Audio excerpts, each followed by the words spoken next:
Hi folks, and welcome to the EGXW Info Group of Twitter accounts YouTube channel. And this video is about a PC I recently built. So, a friend of mine came to me with a proposition, said, can you build me a computer that I can play flight simulators on?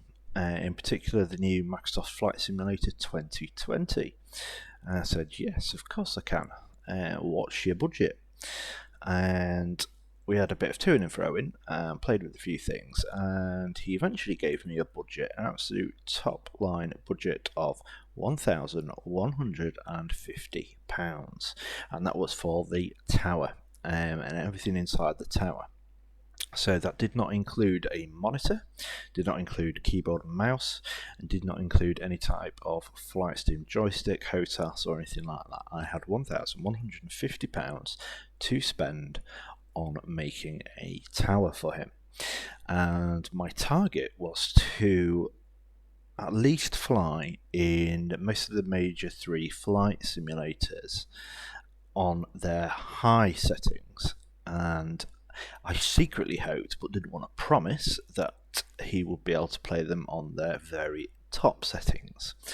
And I'm pleased to inform you that after various testing, we have played pretty much every flight simulator on its top settings at a screen resolution of 1080p.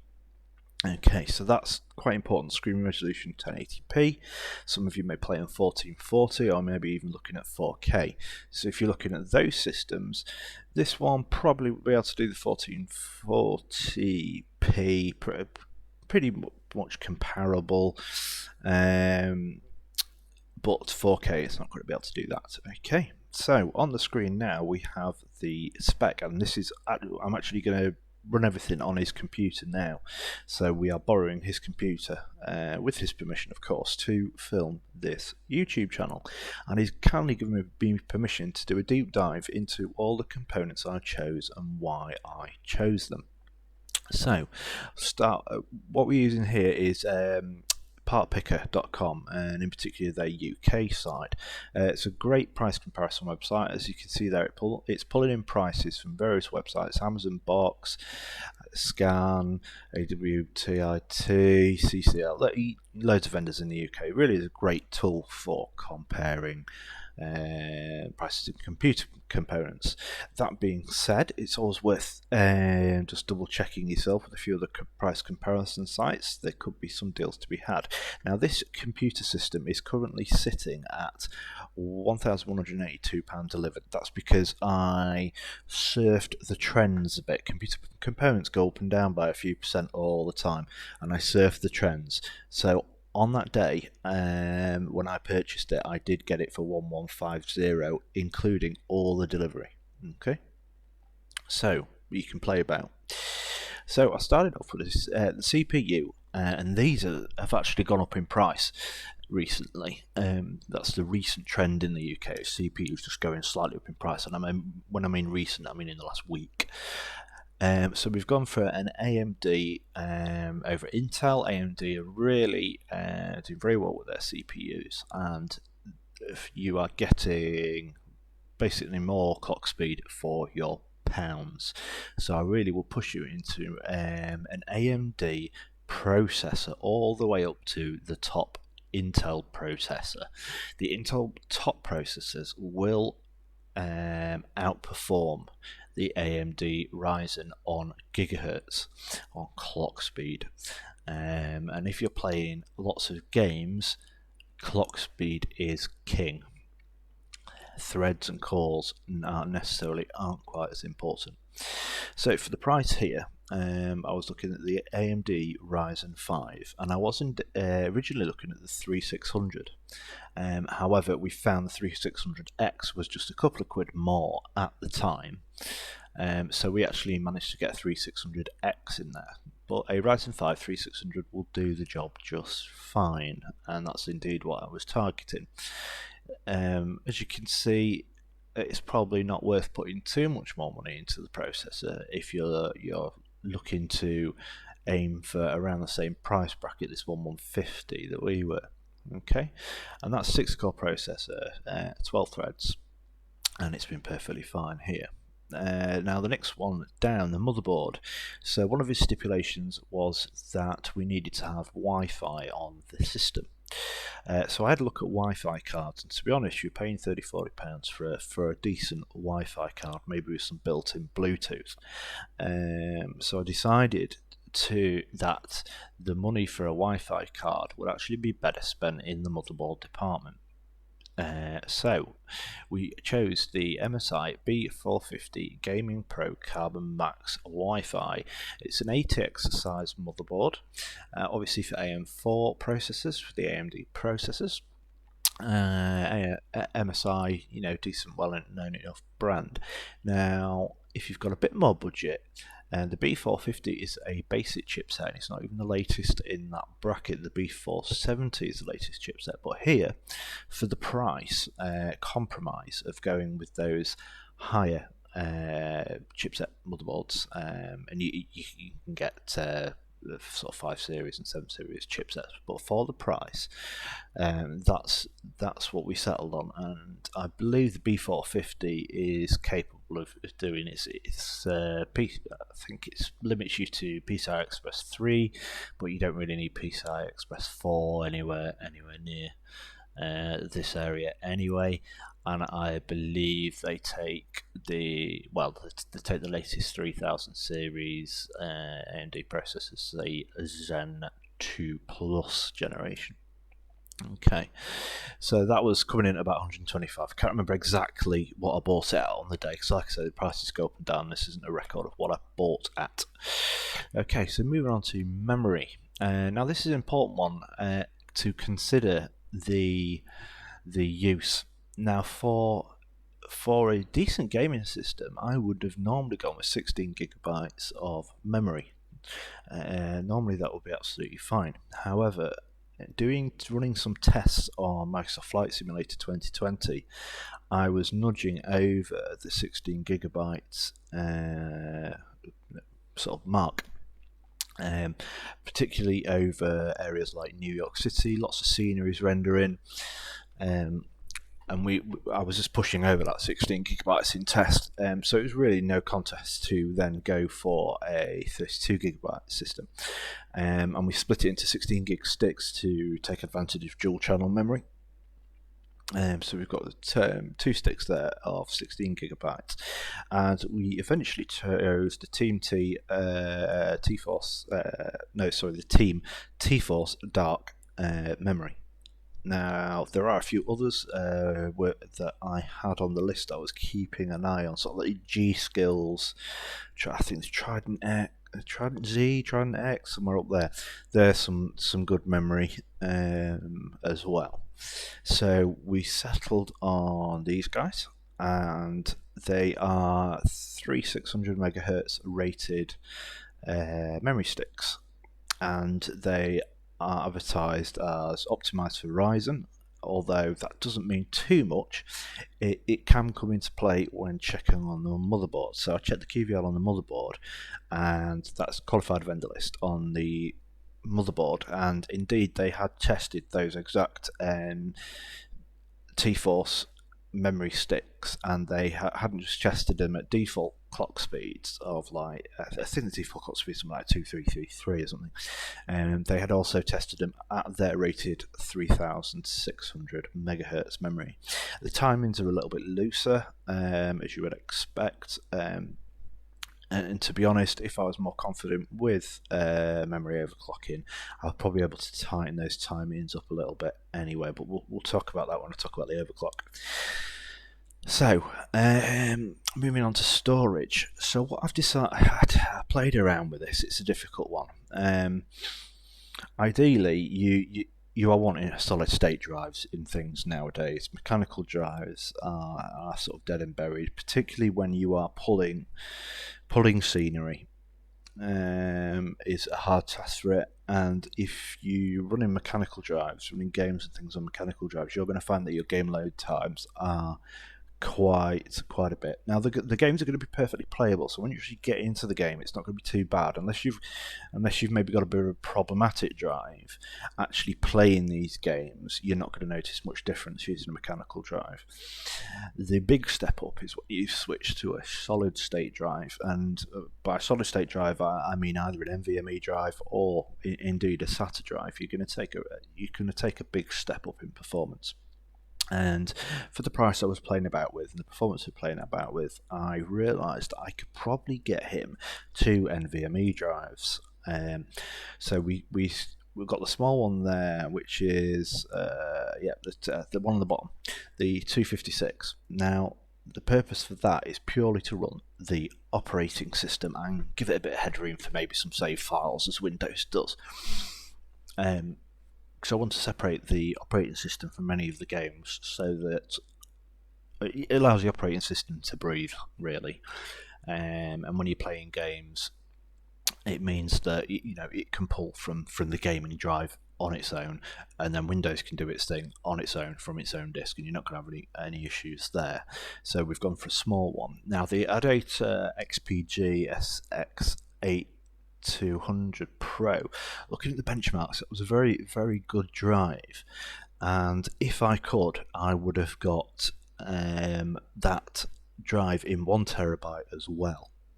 However, at the time I had to whittle down like 10-20 quid, so I whittled down on the 1TB drive that I was also putting in, and settled on the Crucial P1 1TB drive, again an M2 NVMe drive.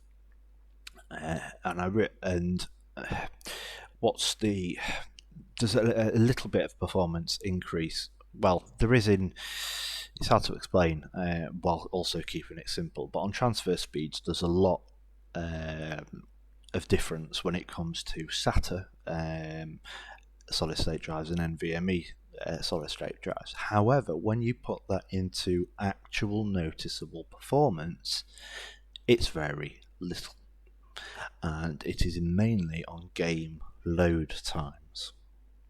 However, the difference between SATA and NVMe can be so small that if you put identical systems next to each other, you may not know which one was running the NVMe and which one was running the SATA drive. So not a huge amount of performance difference. Whereas if you put a mechanical drive based system next to it, you would notice the difference. Okay, so moving on to the graphics card. So we've chosen here the MSI GeForce RTX 2070 Super. Now it's got the 8 gig of RAM. It happens to be the VENTUS model, which has a standard overclock on there, a factory overclock. Now we went for the RTX Super. I was originally looking at RTX 2060 Supers, and I was getting close to having enough money in the budget to start nudging on the 2070 series. However, when I looked at the 2070 benchmarks, I noticed that it would sometimes underperform the 2060 Super. So I thought, well, they're a bit comparable. I won't go for a 2070. I'll see if I can break the budget here, because you're literally spending half the money now on graphics cards, half the price of a system on graphics cards. So I decided to go for the RTX 2070 Super, and I'm glad I did. I really am glad I did. That card happened to be, we chose that card purely because it was the cheapest at the time, the cheapest 2070 Super at the time of purchasing. Some of the other cheaper end of the scale are the Gigabyte Windforce. I've got a nice Gigabyte Windforce in my machine that's got a triple fan. So particularly when you were worried about cooling, I thought that would be quite good. However, looking at the cooling in practical terms of this MSI, once I got it, absolutely fine. Twin fan. There's no drama there with cooling. We've even done a bit of an overclock as well, so fine with cooling. Now the case, this is a difficult one. A lot of people would say go for a 40 quid case, go for a £40 case. because at the end of the day, when you're gaming on a budget, you want to put all the money into hardware. And to be honest, I would agree with that sentiment. If you can, it doesn't matter what your PC looks like. If you possibly can, put all your money into the hardware that's going to give you performance. Okay. However, I would put a caveat on that, and that is not at the sake of cooling. So you don't want to get a case that is going to restrict cooling. And when you start looking at cooling, you start looking at case fans, and you will find that a lot of these cheap cases, they don't come with case fans, or they come with one case fan. And then you start looking at the prices of case fans, and not before long, when you've added decent case fans onto the cost of a 40 quid case, you're starting to get up to this 80 quid that we're looking at here. Now that case happened to come with 3 cooling fans, 3 Lian cooling fans, so you know, decent fans. So for the sake of maybe saving a couple of quid here and there, or buying cheaper fans and a 40 quid case, I thought we'll go, you know, let's go for a decent case. And I really did my research on this case, and this case is brilliant. It is one of the best made cases I've ever worked in. It's one of the nicest to work in. It is brilliant in terms of features. I'll just have a look through it now to remind myself. I've got, you know, adequate space for power supply unit and any extra cables. We've got non-module on the power supply, so I've got all the extra cables, more than enough room down there. Then you've got 3 trays for hard drives, so you can put the 3.5 inch, 2.5 inch hard drives in there as you please. Also, you can mount another 2 SSDs on the back of one of the access points, and another 2 on the back of where the motherboard is. So loads of options in terms of storage. You can move that tray along too, and one of the bottom case fans blows directly on those hard drives, those 3 trays as well. So hard drive cooling is really, really good. So if you're dealing with solid state drives, cooling is very important for your hard drives and solid state drives. So you've got some excellent ventilation from the bottom. You could mount 2 120mm fans at the bottom, and there are air holes to pull through. There's a nice dust cover at the bottom of the power supply. You've got decent case access. It's got 2 tempered glass on both sides, hinged doors, which are lovely. Again, it takes a full ATX motherboard, micro ATX motherboard, and even an extended ATX motherboard, ATX motherboards. It's very modular, this case. There's room for radiators if you wanted to try water cooling. The setup we have, we haven't gone for water cooling, obviously, with the budget. We've got 3 intake fans on the front, and we've got 1 exhaust on the back, to hopefully give a little bit of positive pressure in the case. And we're running NVMe drives, so not loads of cables. Again, we've got removable dust filters on the front, which are magnetic. We've got some RGB strips built into the front that come with the case that give you some brilliant RGB effects. It's a Lian case. At the end of the day, it's going to look great. Lian are known for making some of the most beautiful PC cases out there. They really are, and they have not compromised when it comes to their budget 80 quid case here. On top, you've got control for the RGBs, you've got your on and off button, and you've got your single 3.5mm jack that doubles up as headphone and mic that I'm speaking to you now on. And a couple of USBs headers on the top. And then let's have a look. Dust filters. It's got a nice magnetic dust filter on the top. We're not using top fan mounts or top rads, anything like that. So it probably won't get too dusty up top. But like I say, dust cover on the PSU, dust cover on the top, magnetic dust cover on the front intakes that are magnetic, so nice and easily cleaned. And I cannot emphasize enough, it's a solid case, and it's a good looking case, and it's a joy to work in. If you're spending 100 quid on a case, spend it on this Lian. They do this version, which is the LANCOOL 2, and they also do a mesh version for even better front airflow, and that mesh version they do in white and they do in black, and so you've got some choice in terms of design as well. I can't emphasize enough. I built my PC in a 200 quid Corsair case. Now Corsair do good cases, and I keep to and froing which one I like better, and that's comparing a Corsair case which is double the price. Okay, do I prefer if you can say, do you prefer the 200 quid or the 100 quid, and say I'm not sure, buy the 100 quid one, save your money, put it into hardware. So can't emphasize that enough. And for power supply, we went for the Cooler Master MWE Bronze V2, 650 watt power supply, more than enough. You can see the estimated wattage up there on the top right is 450 watts. It's going to be more than enough, plus it may take some upgrades in the future. It's a bronze power supply, so bronze is about the efficiency of the hardware, how much power it can put out, and compared to how much power it takes in, basically how efficient that is.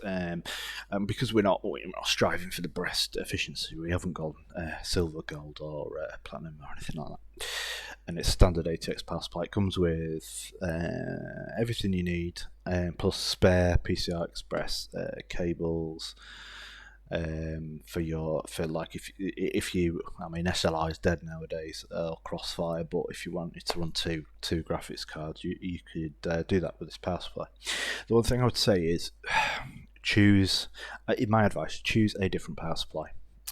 Choose one that is roughly the same price. The cables, they don't look great. They are a bit awkward.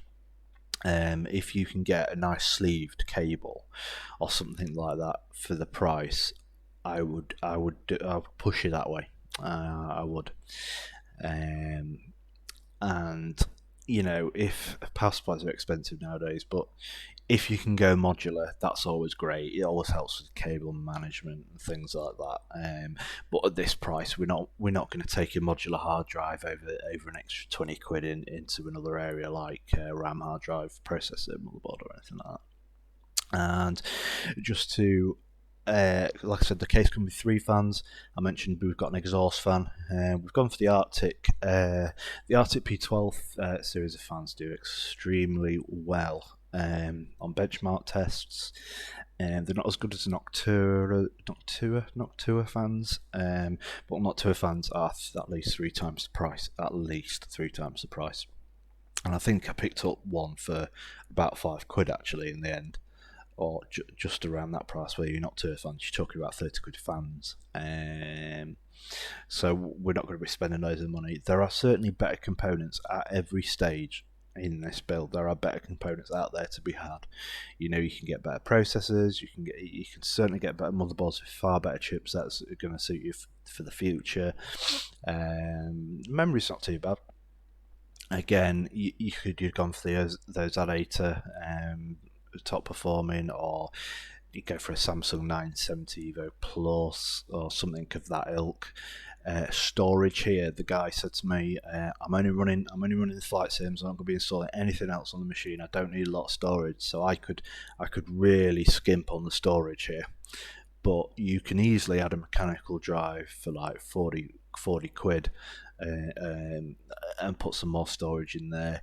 The system can take it. There's a few SATA ports, and the power supply will take it. Everything's fine. You just buy the drive. You can put more storage in, or you can even up the storage on the ones increase there. So plenty of options to customize this. Now, one huge caveat to all of this, and this is headline. This guy wanted this PC now. However, unless you want it now, don't do this build.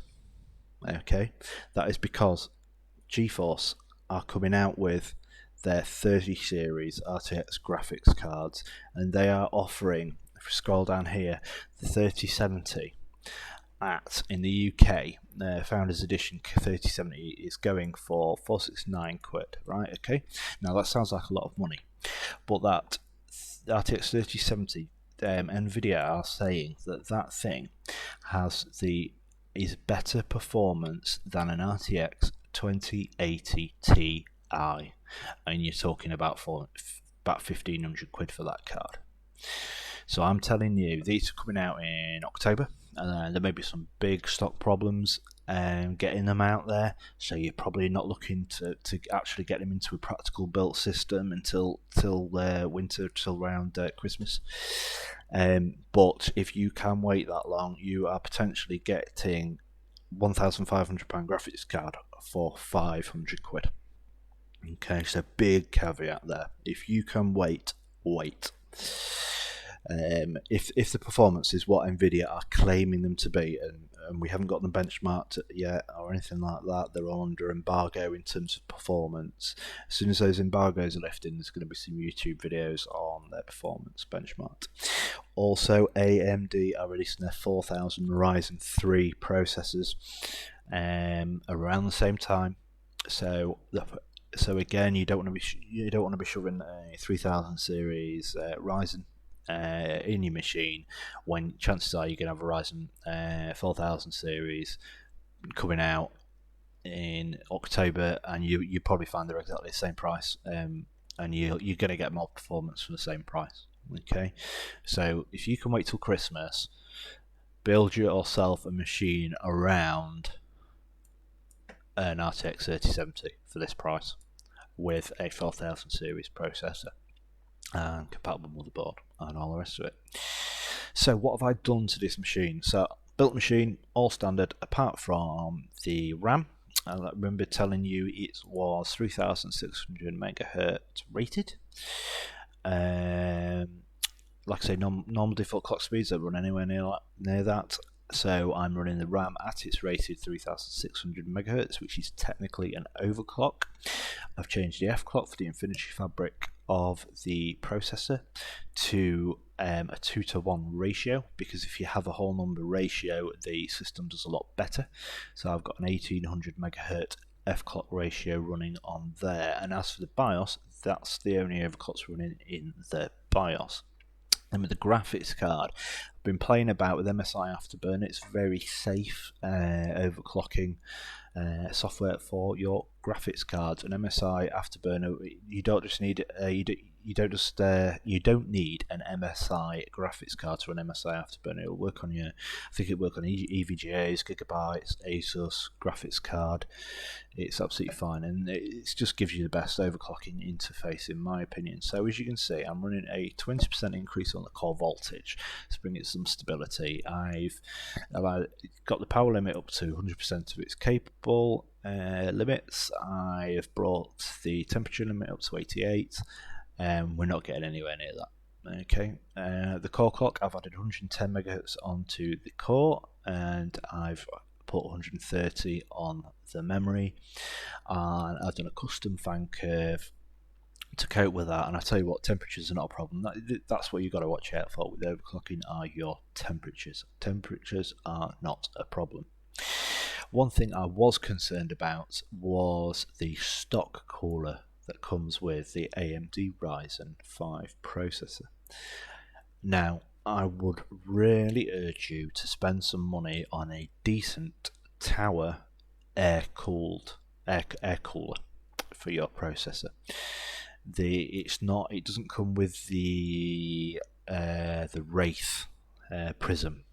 This one, it comes with something like, it's not the Stealth, it's the one up from this Stealth, and it's not very good. It is I think it's an aluminium heatsink with a fan on top, whereas the Wraith Prism has copper. It's got heat pipes on it, and it's got a lovely fan. And the Wraith Prism is capable of some mild overclocks. This thing, you're not looking at overclocking in this thing on the processor at all. It's just not going to handle it, and the temps. The CPU temp on this system is concerning me.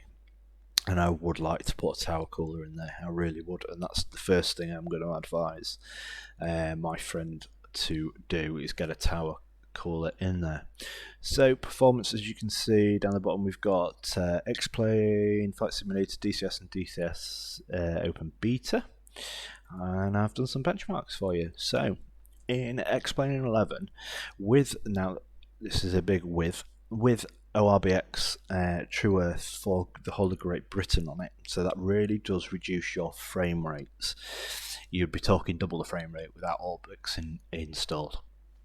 However, we're getting a playable frame rate of 45 to 50 frames a second, which is fine in a flight sim. This isn't the first-person shooter, guys. You don't need, you don't need 200 FPS to get a competitive advantage. I'd be hunting for around 40 frames a second on a flight sim or more. But you can easily fly flight sim down to like 30 frames a second or whatever. It's fine. So 45 to 50 frames per second, and it's using 9 gigabytes off that RAM. Well, total with the operating system, it was using 9 gigabytes of RAM in there. I really find X-Plane is actually more intensive on your system resources, particularly your graphics card, than the others. All of these flight simulators utilise the hardware in very different ways. You'll find that. DCS Open Beta, I haven't tried it in normal, but I would imagine it's much the same. We're hitting 105 to 120 FPS in DCS, and again, this is everything is on their maximum setting. X-Plane is on its maximum setting. All the sliders are dragged up, maximum amount of world objects, other planes, all ticks. Okay, this is top end settings. So DCS Open Beta 1080p, 105 to 120 frames per second, utilising 12.5 gig of RAM on the running system, and that was benchmarked in the Frogfoot. So that's not a full fidelity model, but I wouldn't imagine it would change too much in a full fidelity model. So the important one, the new one, Microsoft Flight Simulator 2020, we've got a playable 90 to 100 FPS, and it was utilising 13.1 gigabytes of RAM for the whole system in a rural location. Okay, so that was like flying over the desert where it's just trees and green or grey or green or brown or whatever. That does change significantly when you start flying in New York, as you've seen here. So that will drop to 40 to 50 frames per second, so it's still perfectly playable, and the utilisation of RAM goes up over that 16 gigabytes, like I said, to 17.5 gigabytes of RAM. And Windows on this system is heavily optimized Windows to run as efficiently as possible. So if you're going with a standard Windows install, and maybe you've got a few things running in the background, a few bits of bloatware running in the background, you're going to be utilizing easily over 20 gigabytes of RAM flying in New York. My system has a problem flying in New York. It's a Ryzen 7 2700X with an RTX 2070 and with a SATA SSD. That has trouble in New York, it really does. So, but this thing, and that's ultimate settings again, ultimate top settings. Also worth mentioning, Microsoft Flight Simulator in top settings, you need a decent internet connection. It does not store the scenery locally, it pulls it from the internet, pulls it from Microsoft's gaming service. You're going to need a decent internet connection. I'm sort of knocking around 20 meg, and it's not pulling it in fast enough. It really isn't. I would say 20 meg would probably be on your high settings. So if you're playing everything on ultimate, you're going to need and they recommend on ultimate settings that you have a 50 meg internet line, and you need it. You really do. So that's one big caveat. If you want to play Microsoft Flight Simulator 2020 and you're on dial-up, you're going to struggle. The scenery is not going to be as good. You're going to have to use locally stored scenery, not using big maps, not using photogrammetry data, and maybe even caching geographical areas to fly in. You're going to be on that. So move house. If your internet's good enough, move house. Flight Simulator 2020 is more important, isn't it? And where you live. So move house. Find your green cabinet and buy the house next to it. I'll run fibre to the premises or something, but you need that internet connection nowadays. And if you don't have that, even downloading it took 12 hours on this system. Granted, I've got a bit of an internet problem at the minute, but it took 12 hours. I was only pulling about 4 meg at the time of the download, but it took 12 hours to download Flight Simulator 2020 on this guy's machine.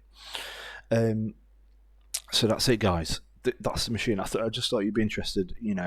If I've got 1,150 quid, I want to build a machine right now. I want to play these games, top settings. What's the minimum I can spend on a system? It's that. Right now, it's that. In December, it's not that. It's your new RTX 30 series and your new Ryzen processor. That will change the game quite a bit, because on this system we are graphics bottlenecked.